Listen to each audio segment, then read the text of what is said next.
Live.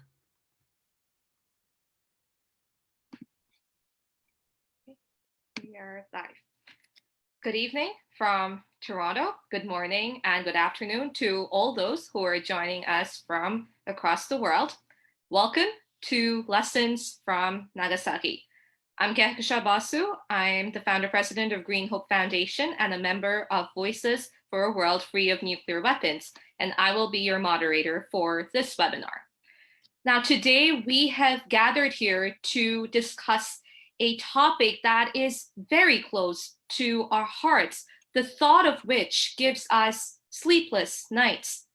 Nagasaki cannot be an afterthought, as sadly, the annihilation of Nagasaki is often overshadowed by the devastation that was wrought upon Hiroshima. The decision to drop Satman, the plutonium implosion bomb, on the city of Nagasaki by people sitting far, far away, signed the death warrant for a city of 240,000 people and for their future generations. It was a catastrophic blast on that fateful day of August 9th, 1945 at 11:02, the death machine that was dropped on Nagasaki at 11:02 a.m. It caused a catastrophic blast that was 40% more powerful than Hiroshima, that vaporized thousands within the first 40 seconds, unleashing horizontal blast winds that tore through the region at 2.5 times the speed of a Category 5 hurricane, pulverizing buildings, killing with trees, animals, vegetation, and thousands of people. And that blazing heat twisted iron. It disintegrated vegetation, inclined clothing, and melted human skin. And fires broke out across the city, burning thousands of civilians alive. And while the Hiroshima blast was no less horrific, it is the utter senselessness of a second blast on an already reeling nation that makes it a greater tragedy. What lessons should we learn from Nagasaki? Why did it have to happen at all? Despite causing greater destruction, why is it not recalled and recounted in greater detail to this day? Today's discussion, Lessons from Nagasaki, is a comprehensive dialogue, a call to action, and a meeting in solidarity with a tragedy that could so easily have been avoided. On that note, I would like to invite our first panelist, Ambassador Thomas Graham, former Special Representative for President Clinton for Disarmament, Chairman of Lightbridge Corporation, and member of Voices for a World Free of Nuclear Weapons. Ambassador Graham, you have the floor.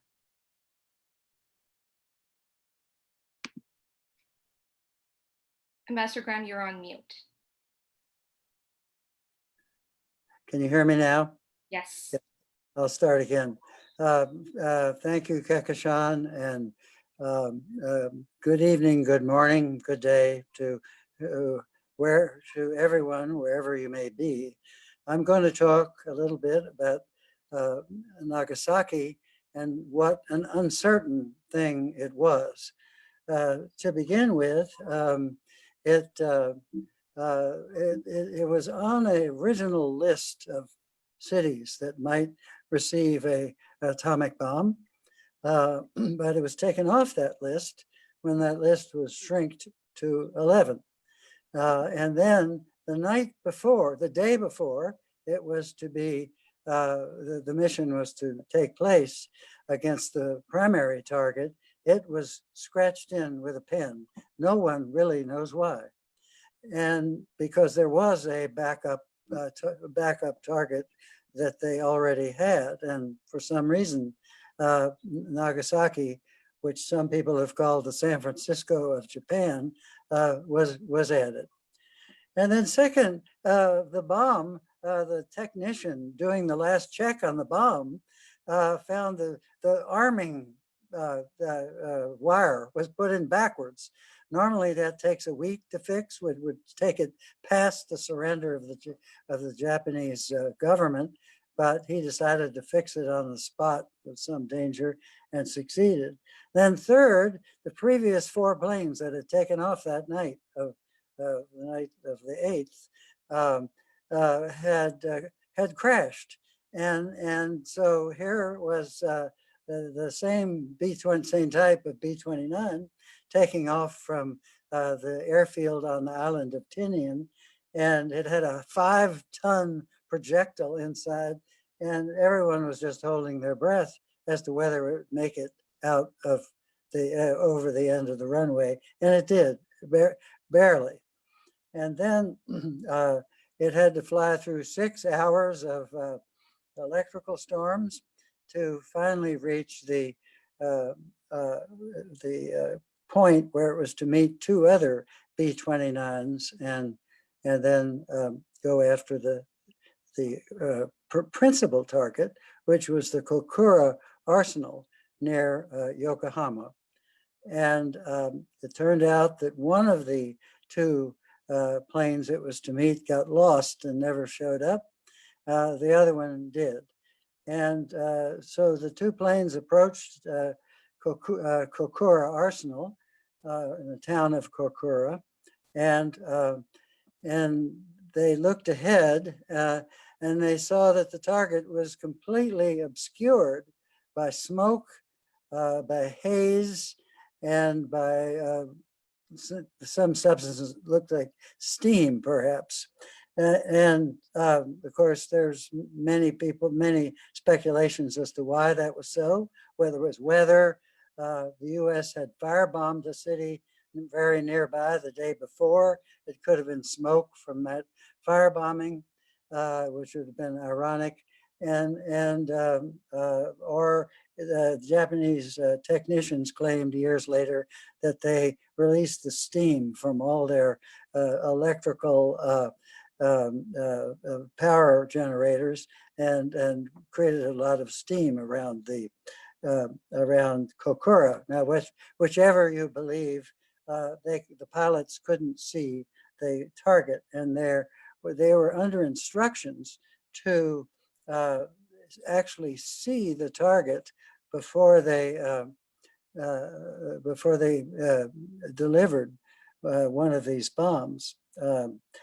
Because it was supposed to be as accurate as they could make it. And there's no way they could see Kokura. And en route to Kokura, another technical thing happened. The reserve fuel tank of the plane shut down and cut off about 50% of their fuel. So they had much less fuel to deal with. And after 45 minutes circling around Kokura, and not finding anything open, then they decided to, as their fuel was running low, to make a run down to Nagasaki.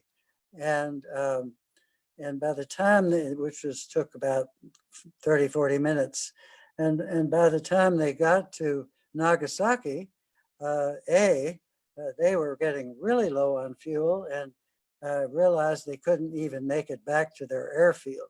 They'd have to go to an alternate site.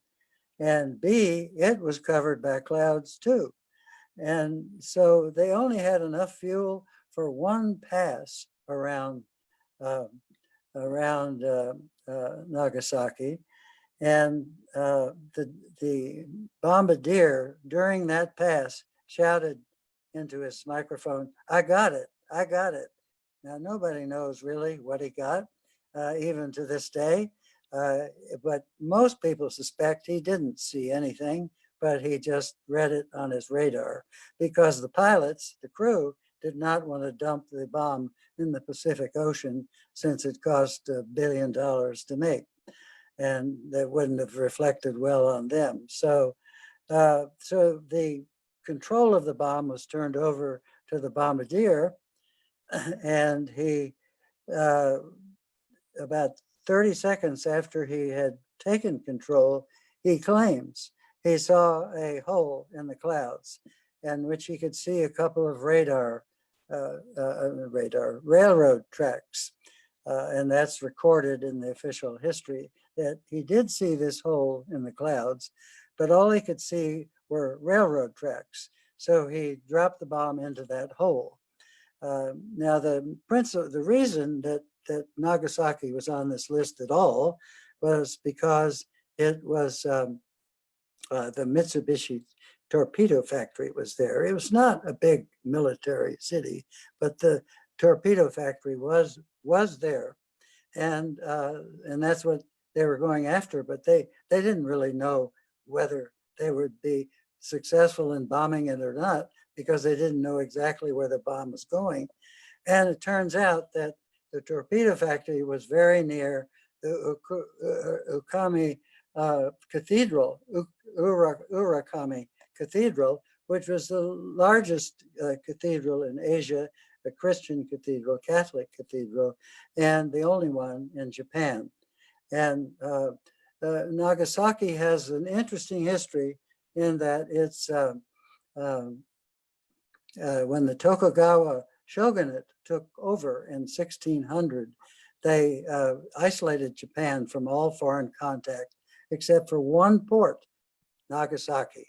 And there had been a lot of Christians there, and they were forced to convert. And a few Christians, a small Christian community, was allowed to live in Nagasaki, but nowhere else. And they were still there, and they had built this cathedral. So in addition to the torpedo factory, this cathedral was utterly destroyed, and church schools nearby were destroyed, and it just was a confused operation from start to finish. The plane flew back to Okinawa. It couldn't make it as far as Tinian, and as it landed in Okinawa, just as it touched down, all the engines cut off, and because the fuel was used up, and that's how close it was. And the next day, when President Truman got the full story about Hiroshima and Nagasaki, because information came out slowly, he ordered a stop to all further nuclear weapon bombings.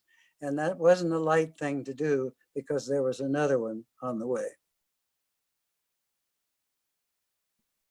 That's the story of Nagasaki.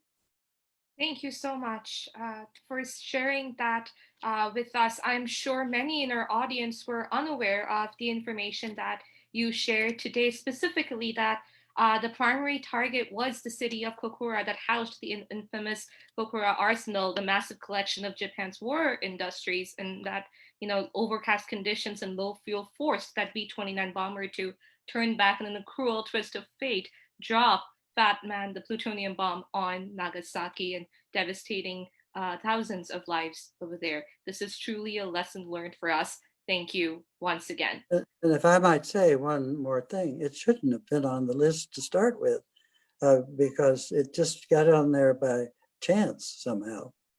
Absolutely. And it is such a cruel twist of fate. And thank you so much for sharing that with us. I would now like to invite our next panelist, Barbara Newsom, from Voices for a World Free of Nuclear Weapons, Chicago. Barbara, you have the floor. Thank you, Kahekashan. It's just wonderful to be able to speak about Nagasaki and the importance of it. I was about 5 years old when I really became aware of the pain of Nagasaki. I have a different story to tell. I was looking at my father's photos that he brought back from the war, and I knew that my dad couldn't talk about it because it was too painful. And as you can see, it's still painful even after 65 years for me to talk about what happened to people in Nagasaki. So I'm very honored to speak tonight for people, to honor people of Nagasaki. I like to think of it past, present, and future. Now, how did I know these things?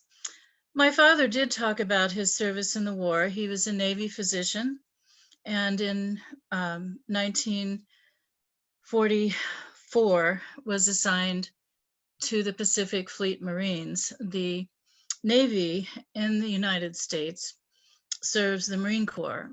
So the 2nd Marine Division, right after the bomb was dropped in Nagasaki, were the ones to go ashore, not knowing what they would find. By this time in the war, I know my father had seen many, many atrocities. And some of those, before he died, I learned about. But in my own case, when I was in graduate school myself, studying management and communications, I was asked to work on a research project for our own Department of Defense. And that project was to just to research and plan for nuclear weapons effects on the public, not on the military, but just what had happened with my father in Nagasaki, what he walked into for everyone, no matter what had happened to them. He was there for 9 months with other doctors. And I do want tonight to honor those doctors. Dad didn't bring back very many things from the war, but he brought back the business cards of Japanese men that he worked with. I could show those, but it takes a little time. But I do want to honor their families and their descendants. T. Kabata, H. Kishida, S. Sato, and the Mitsubishi family, who made all of their workers and equipment available to the 2nd Marine Division and others who were helping, and all the Japanese rescue workers.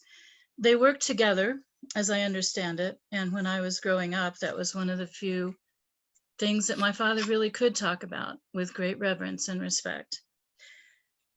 Now, this is my 48th year of working in nuclear safety and security myself, of all kinds. And I know that what my father would want to say today is, first of all, I'm sorry. People cannot say that enough, and forgiveness is essential.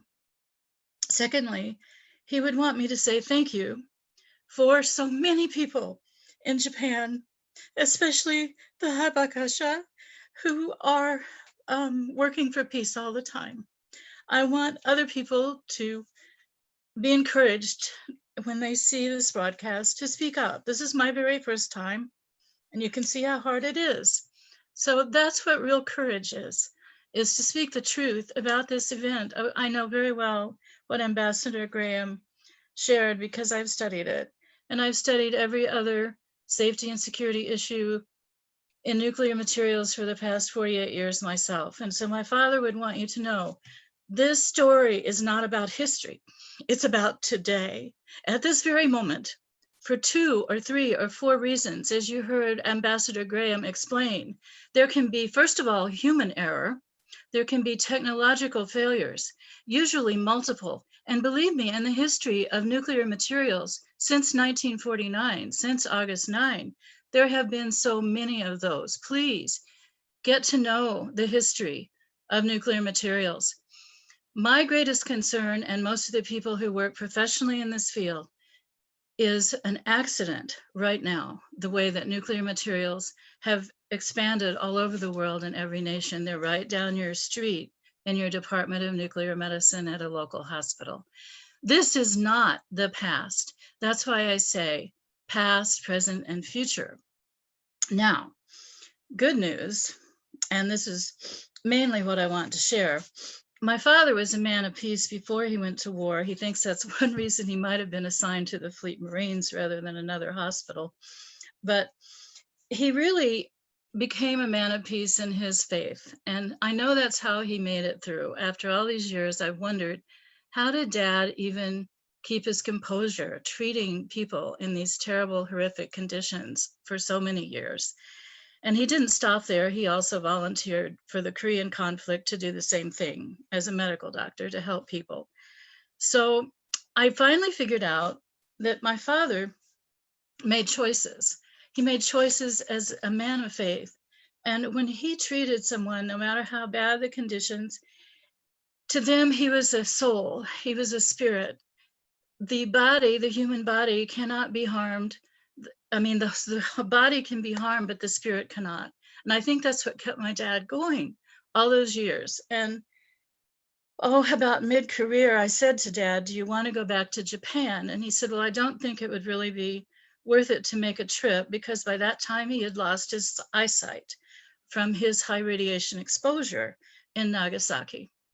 And some years later, I said, well, if we can't go, just tell me the stories about it. And all of them had to do with peace and the need for peace, and never, ever to use nuclear weapons again. We must find a better way. So for my dad, who died at almost age 93 and never had a health issue in his life, only one, went to the hospital for a somewhat minor issue and was hospitalized when they discovered he wouldn't be able to make it because he had developed leukemia, which is also a long-term effect of radiation. So I'm not the only family. There are many like me whose parents served and whose children grew up with concerns and issues. We call it trauma. And that was my dad's specialty. He worked with people to heal from trauma. So I learned a lot from my father about that side of war. And what my dad would say is to keep going.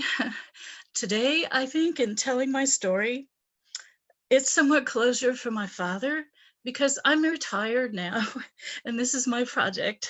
And I think Dad's really happy about that. And I want to honor the descendants of all the Japanese that he served with, because I know they're carrying on as well.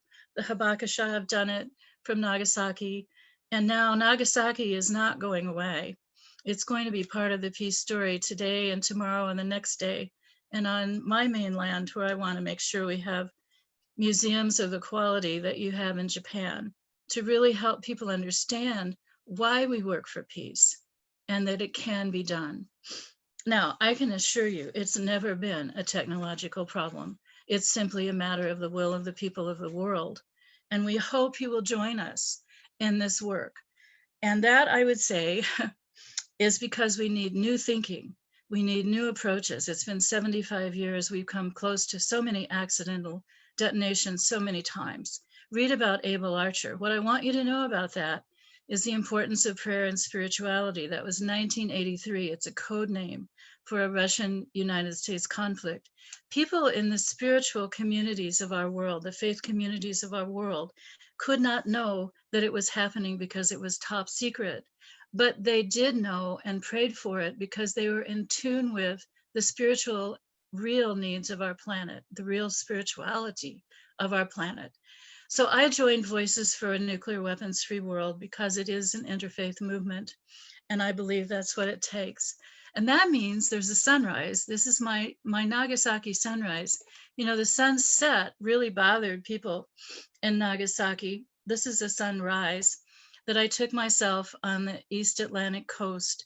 There's a Navy submarine base to the north. This is in Florida, in Kings Bay, and there's a naval base to the south in Jacksonville, Florida. But this morning, when I like to meditate and pray at sunrise, I saw the contrails of jet fighter planes on exercise. And I took the photo because it reminds me of my prayer for peace, that working together, we will have a world, a new world with new thinking about how to solve this problem, where power is measured by the safety and security of all people living abundantly, a future in which airplanes and rockets will fly only for peace. Peace be with you. Thank you so much, Barbara, for sharing with us your father's story as a Navy physician in Nagasaki. And it's in your story, it's truly moving, and another lesson for us today on why we should move towards nuclear disarmament, as well as the critical importance of finding that humanity within ourselves. Thank you once again. I would now like to invite our next panelist, John Raymer, who is the co-founder of Sign Network and Alliance. John, you have the floor. Thank you so much. Truth is, I wish we'd never have to be here for this. But what a mess we made. And my father came to understand he played an important part in that. And that haunted him for his entire life. So my name's John Raymer. I'm the youngest son of First Lieutenant Robert Raymer, a pilot of the B-29 Super Fortress that was known as the Little Gem. My father went to war after Pearl Harbor. He came out of the Great Depression, and the war changed my father's life. They were so poor. I remember him telling me that it was the first time ever he could get seconds at a meal. And the Army was like a new, very positive experience for him at that time. He was decorated for the number of successful missions that he piloted. He was, by all measures, considered a hero. The only problem is that war is insane. My father came to see that, and he regretted greatly his part. When you're so many feet above and you're dropping these bombs, you really are clueless. And he did not realize until later in his life the toll. There were these Baka bombs and kamikaze pilots, people that were willing to give their lives to kill other people. It's crazy what was going on then. What were we thinking? How come we were not talking? So what happened was he was on this secret mission, and he was in the air when they dropped the atomic bomb. He was dropping leaflets on Nagasaki and telling them that they had just dropped the atomic bomb and that they should surrender. And I remember my father realizing that he was no better than the people at the Nuremberg trials, who, when asked, why did you do what they did? The best answer he could have was, I was following orders. We need to reorder our world. And to my father's credit, he came to know that, and that haunted him. And I don't know what it's going to take for us to get how serious this is. I talked to Jonathan the other day. He talked to me about strategically how nuclear weapons are being brought into the battlefields, and we're going in the wrong direction. So I'm grateful for the chance to be here to help build this fire of love and compassion that wakes up to realize that this idea that we could be treating each other like this in such adversarial, polarizing, and conflicting ways is just wrong and needs to stop. So thank you for letting me share my dad's story. And thank you for everybody for what you're doing.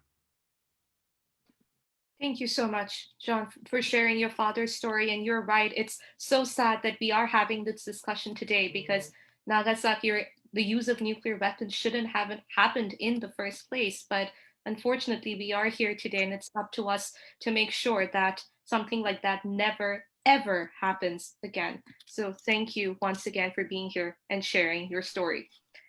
I would now like to invite our final panelist, Louisa Hext from Charter for Compassion, who will share with us the story of Sachiko Yasuri, who is a survivor of the Nagasaki bombing. Louisa, you have the floor. Thank you so much. And it is such an honor. It's such a privilege to be here this evening, speaking on behalf of two incredible women that came together to be able to share the story of Sachiko. And I'm going to do my best to share the screen with you, because that will be much more powerful than looking at me as I share this incredible story. I have some photographs to share with you, and hopefully I can share the screen and we will continue. Not a pro, but here we go. So as you see, Sachiko to the left and Karen Stelzner to the right. A little about Karen Stelzner, author of Sachiko. During World War II, Karen's father fought against the Nazis in Germany. Her dad never shared his war stories with her, and she didn't ask. She wondered, how do you live through war? As a teenager, she read Anne Frank's diary, and as an adult, she interviewed survivors of war. She wondered, after war, how do you find peace? In 2005, Karen heard Sachiko Yusawi tell her story of surviving the atomic bombing of Nagasaki. Louisa, I'm sorry to interrupt. We cannot see the picture. Oh, I'm not sure. You need to open the picture. It is open, so I'm not sure that it's going to work. Yeah, when because you share, Louisa, you should share your desktop because you shared a different screen. It's only showing one screen. There you are. Now, when you open another picture, it should show that other picture too. So, are you not seeing a picture right now? We are. We're seeing one picture. Yeah, it must have been a glitch because that's exactly what I did the first time. Thank you, John. So there to the left is Sachiko, to the right is Karen. In 2005, Karen heard Sachiko Yusawi tell her story of surviving the atomic bombing of Nagasaki. What she said haunted Karen and she wanted to know more. Karen met Sachiko Yusawi at the Lindale Park Peace Garden in Minneapolis, Minnesota. That's where I live, and that park and the Peace Garden is absolutely beautiful. There she heard Sachiko tell her story of surviving the atomic bombing of Nagasaki. 5 years later, she wrote a letter to Sachiko and proposed that they work on a book together about her experience, and she agreed. In November 2010, Karen made her first trip to Nagasaki with interpreter Dr. Takayaki Miyanishi. She traveled to Nagasaki 5 times to gather her story. Sachiko, a Nagasaki bomb survivor story, was published in 2016.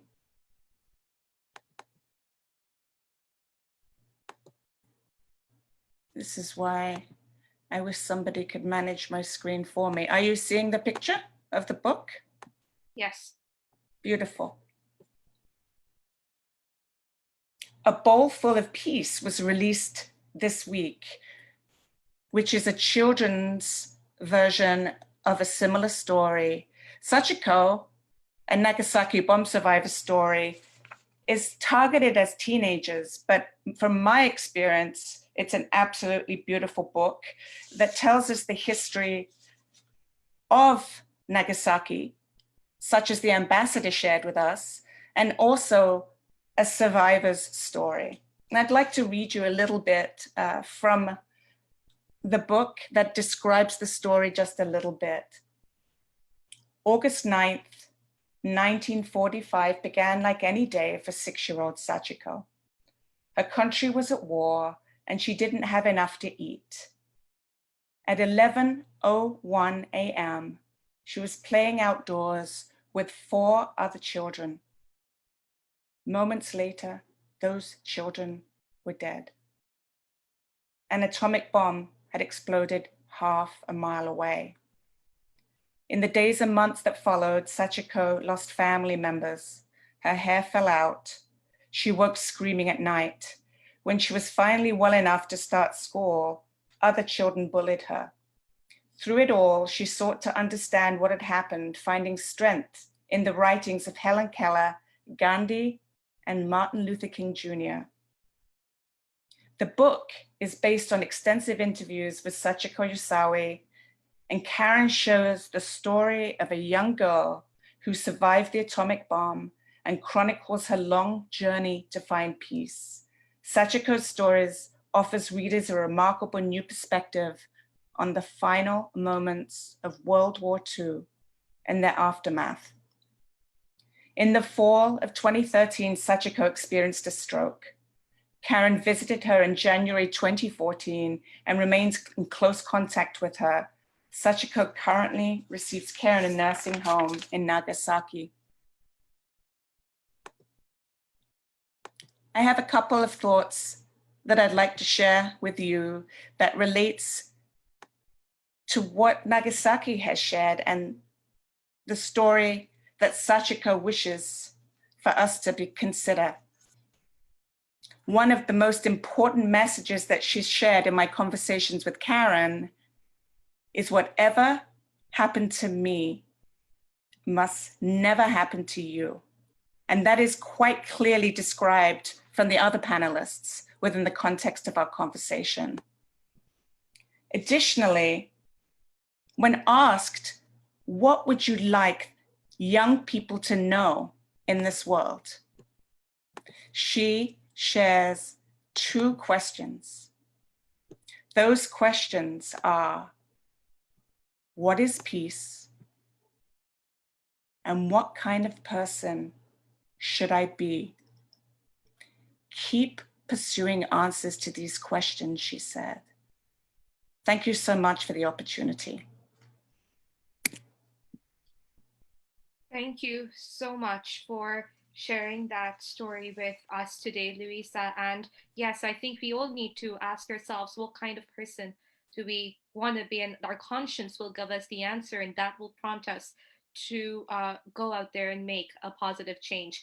And thank you to all our panelists for teaching us so many important lessons from Nagasaki.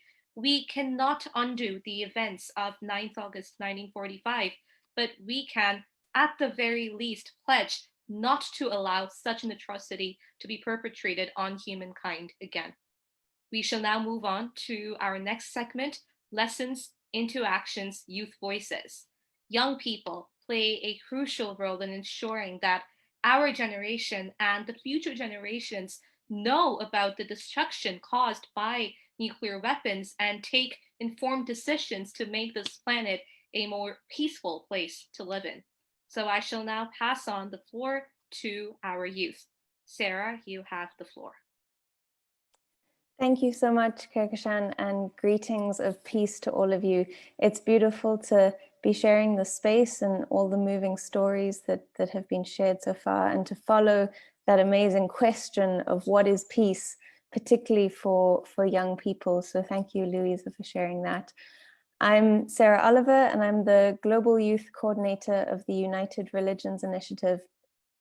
And it's an honor to share with you the vision of peace held by the youth members of Voices for a World Free of Nuclear Weapons. We'd like to share with you the well-known story of Sadako Sasaki and the 1,000 Peace Cranes as inspiration for action. I'll add that I'm speaking to you from Cape Town, South Africa, a country that created its own nuclear weapons in the 1980s and voluntarily disarmed them in the 1990s under the leadership of Nelson Mandela, and has since gone on to sign the Treaty on the Prohibition of Nuclear Weapons. And so on this 75th anniversary, as we commemorate the lessons of Nagasaki, let us focus on what it is that brings us hope and hold on relentlessly to our wish for peace. In the wake of the nuclear devastation in Japan all those years ago, it was the story of a young Japanese girl that came to embody this wish for peace. The story was told to the International Criminal Court in 1995 by the mayor of Hiroshima, Mr. Takashi Hiraoka, and has since been told thousands of times over. Sadako Sasaki was exposed to the bomb at the age of 2. She appeared to grow up strong and healthy, but 10 years later, in 1955, she was suddenly diagnosed with leukemia and hospitalized.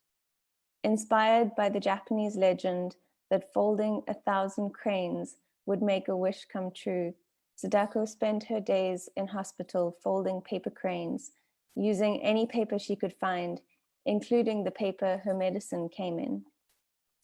Unfortunately, the illness was too strong and Sadako passed away at the young age of 12. But her story and the image of the cranes, one that I have here, has become a symbol of healing and peace around the world. Her legacy of struggle and hope for tomorrow informs the important work we must do if we want to see a future free of nuclear weapons. I'd like to share the words of Skylar Oberst, who is another young leader from Voices for a World Free of Nuclear Weapons, who unfortunately couldn't be with us today, but he wrote the following words as a call to action. Today, as we, the youth of the world, honor the past, let us reflect on the legacy and lessons of this difficult time. Let us carry on this work and remember that we can, through our meaningful actions, change the world. We must call on our leaders and implore them to remember what we know, that we must act and rid the world of nuclear weapons for our species to survive. If we want to enjoy the same blessings as our elders, we must ensure that our future is secure. We must ensure that our children's future is secure. We must demand our future be secured, and we must act together. In an age of social distancing, we must remember never to be spiritually distant. We invite you to join us in this work. Those were the words of Skylar Oberst. I'll now hand over to my friend and colleague Isaac Thomas to share more about the campaign and vision for peace that we hold as young people.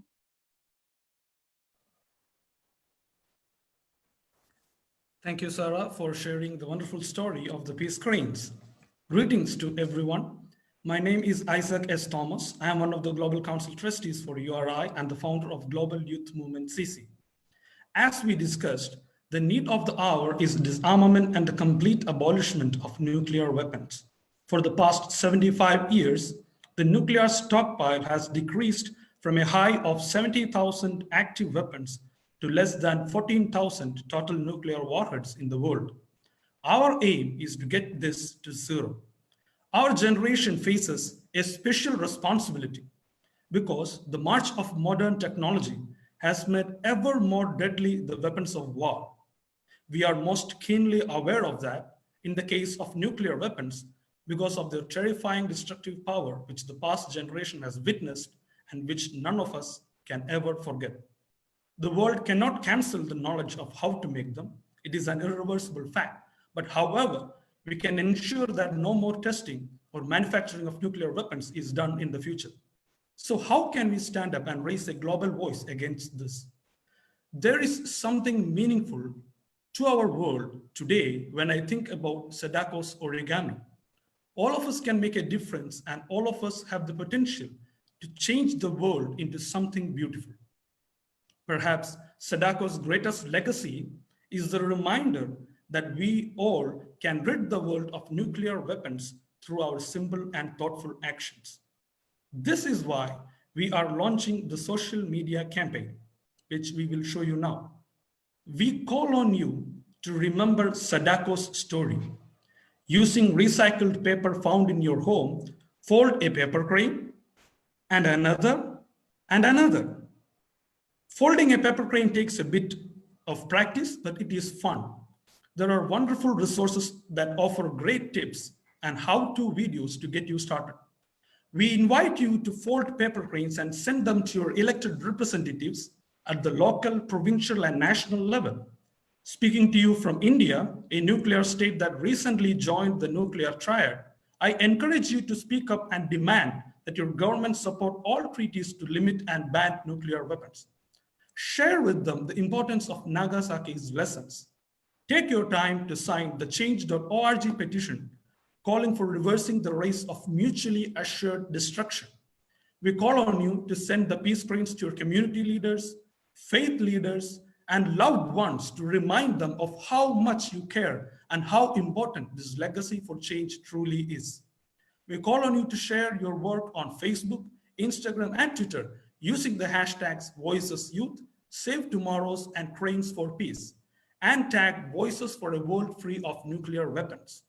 Express your solidarity by taking a new profile picture for social media, holding your folded crane. Challenge others to do it, and even share videos so that they can follow your example on taking action. By helping share these stories, we begin to show the world how committed we are to a better and brighter tomorrow. Through the simple act of folding a crane, we remember the stories of those who came before us. We will appreciate the stillness of the present. We are resolved to see the wish of a nuclear-free world realized. The links for all the above social media campaigns will be posted in the chat and will be available in our Facebook pages, websites, and via Google Slide. This is an initiative of youth passionate about the disarmament of nuclear weapons and its complete abolishment. We have a wonderful team of young peace multipliers like Kehkashan, Skylar, Sarah, Vincent, and many others who share the dream of a world free of nuclear weapons. Let this be the beginning of a global voice, the beginning of new collaborations, the beginning of real change. May God bless us all, and may peace prevail on Mother Earth. Thank you. Thank you so much to our young people for talking to us about such an important issue. And thank you for showing us how we can take our quest for nuclear disarmament forward. Our next and final segment is the interfaith prayers, blessings, and calls to action from people who have dedicated their lives to peace and disarmament. So I would like to welcome today Monica Willard, the Right Reverend William Swing, Swamini Adityananda Saraswati, Jonathan Granoff, Vincent Leong, and Dot Maver. I shall now pass the floor to Monica. The floor is yours. I just am humbled by hearing the wonderful stories, the calls to action, and I am so excited that we are here to pray for the end of nuclear weapons, to free this world from nuclear weapons. I'm sharing a short Indigenous prayer from Grandfather Harry Bird, and I learned it at the prayer vigil for the earth. So I envision those who know what the Washington Monument looks like, and the fact that the mall would face the White House. A ring of teepees were planted there for a weekend every year for 13 years.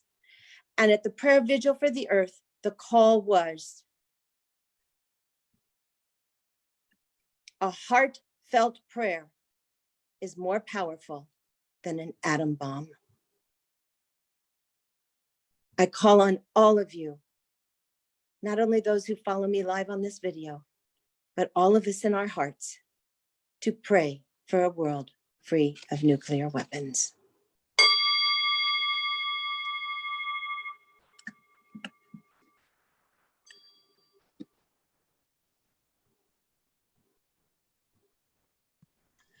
My name is William Swing, and I coordinate Voices for a World Free of Nuclear Weapons. And for the last 8 years, every month we get together and every month we say the same prayer. And this is our nuclear prayer. Let us pray. The beginning and the end are in your hands, O Creator of the universe. And in our hands, you have placed the fate of this planet. We who are tested by having both creative and destructive power in our free world turn to you in sober fear and in intoxicating hope. We ask for your guidance and to share in your imagination in our deliberations about the use of nuclear force. Help us to lift the fog of atomic darkness that hovers so pervasively over our earth, your earth, so that soon all eyes may see life magnified by your pure light.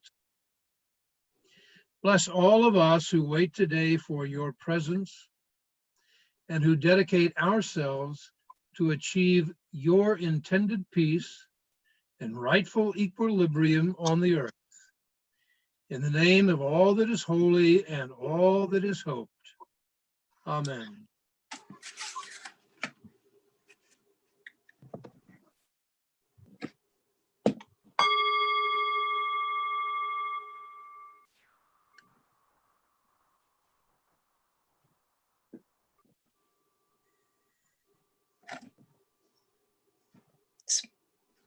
Swamini?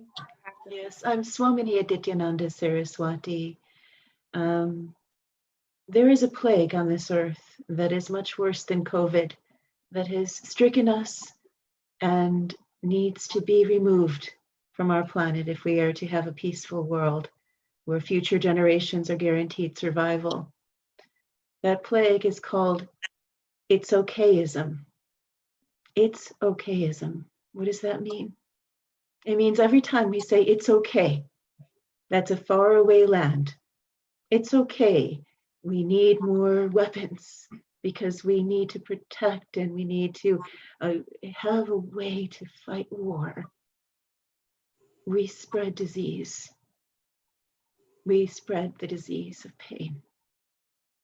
there's another disease called it's just themism. When we see another and we see them as something other than our sisters and brothers, we cause pain. The people of Japan were seen by the people of another nation as not human. And I tell you this, that there are other nations who see other nations as not human, and so forth and so on, and so has history gone. But the fact of the matter is, we are all human. We all bleed red. We all have hearts that beat for one another. We all have loved ones that want to see us come home. And when we're up above the clouds, we may not see those souls. We may not see those children. We may not see the mothers who love them, but know they're there. When we talk about war, know those children are there. When weapons escalate, know also that accidents can happen just like happened in Beirut not so long ago. We have been given a sacred gift, which is the gift of choice. What are we going to do with our lives? What are we going to do with this world? Humanity, with the touch of a finger, can destroy this entire planet. And with a touch of a pen, can start making change. With the sound of our voices, hearts beating as one, hands come together. We can make that difference, but it's up to each and every one of us to raise our voices, to hold each other's hands and say, no, we want a world without war. We want to do away with the nightmare that is the nuclear menace. Let us pray this together. Let us hold this in our hearts together, and let us remember forever. We are family. This world is our one home, and each one of us are brothers and sisters of hearts. I bow to you all.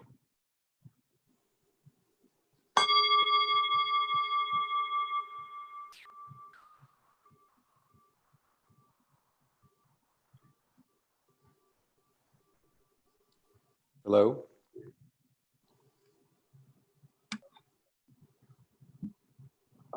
Yes. Am I live here?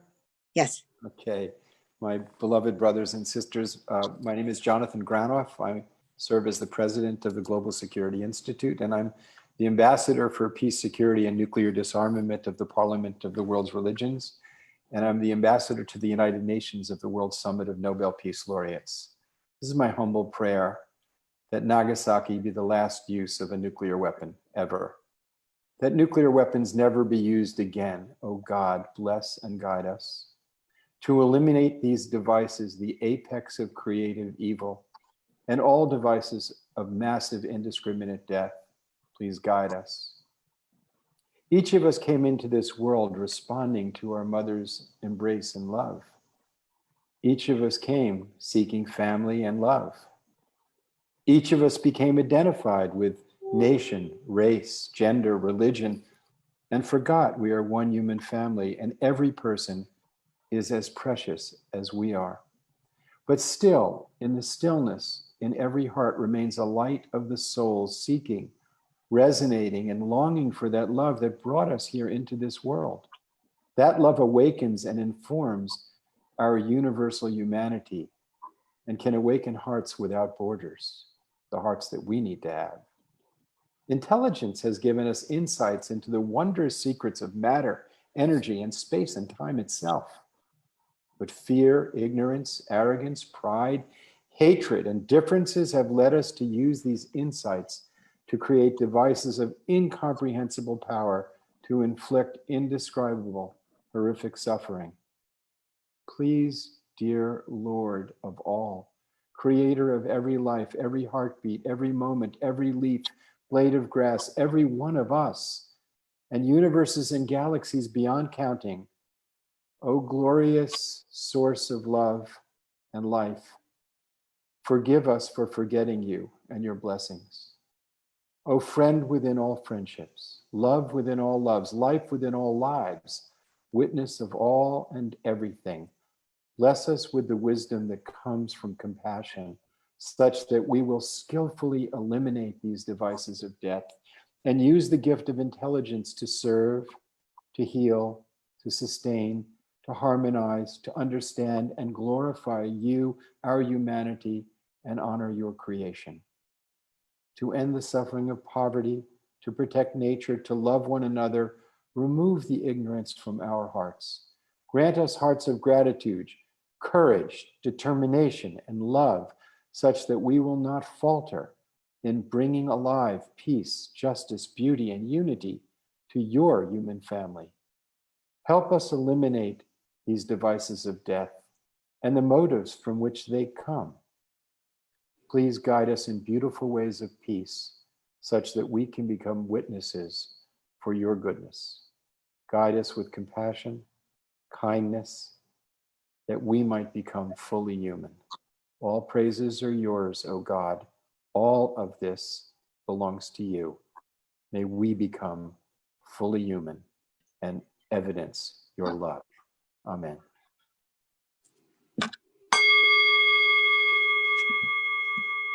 Hi, my name is Vincent. I'm from Malaysia.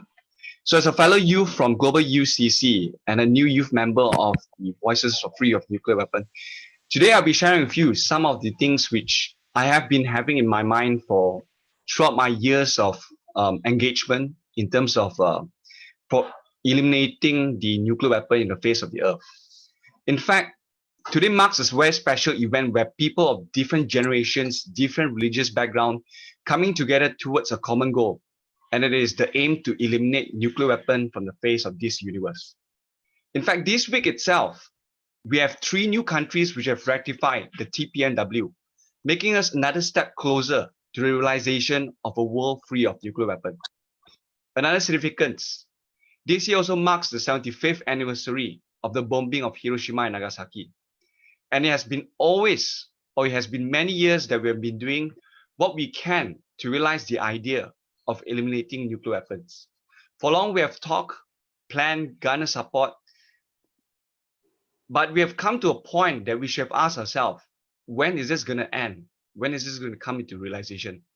Bioweapons, chemical weapons, they were banned immediately when consequences were seen. But the question is, if they have been banned, why can't we do the same for nuclear weapon?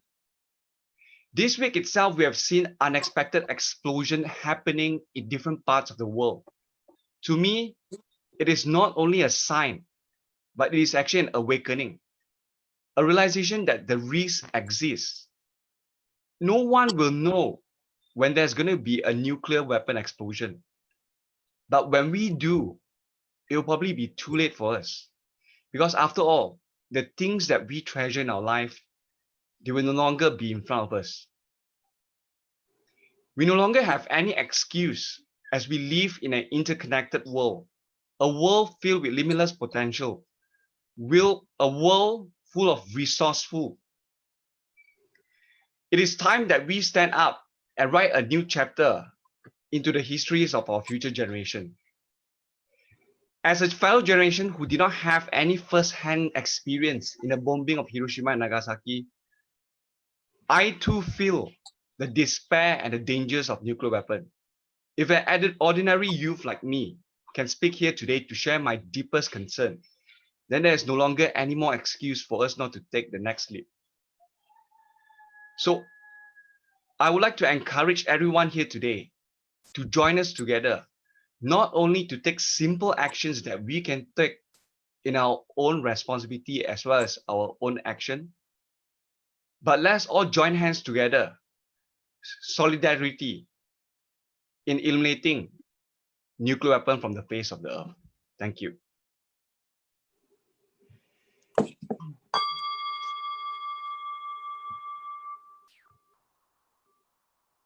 Dot Maver with Global Silent Minute. The power of silence is greater than we know. Today, the 75th anniversary of the day the bomb fell on Nagasaki, we will take a sacred minute of silent unity for healing and peace, for a world free of nuclear weapons. We take a deep breath as we imagine healing and peace activated within our own hearts. And we link our hearts across distance.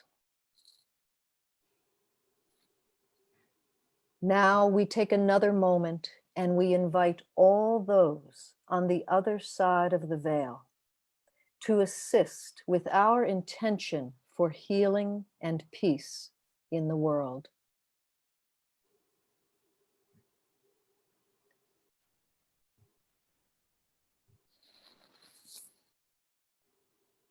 Let us now join together in sacred silence as action. May peace prevail on earth.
Thank you to everyone for such deep reflections, which are so needed in today's world.